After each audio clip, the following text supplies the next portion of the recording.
In this video, we will show you how to replace the battery for a 2003 through 2006 Chevrolet SSR. To open this key fob, all you'll need is a small screwdriver.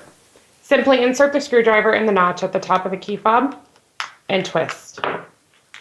Once you have the key fob open, you'll want to remove the button panel.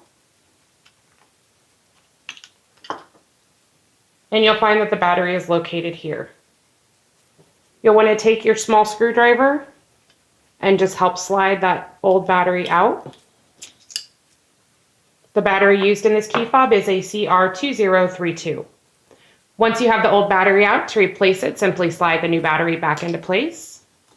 With this key fob, it is plus side up. Make sure that your buttons are aligned. And then you can just snap the key fob back together. And you're done. If you found this video to be useful, please like and subscribe to our channel and visit us online if you need to buy a new key fob.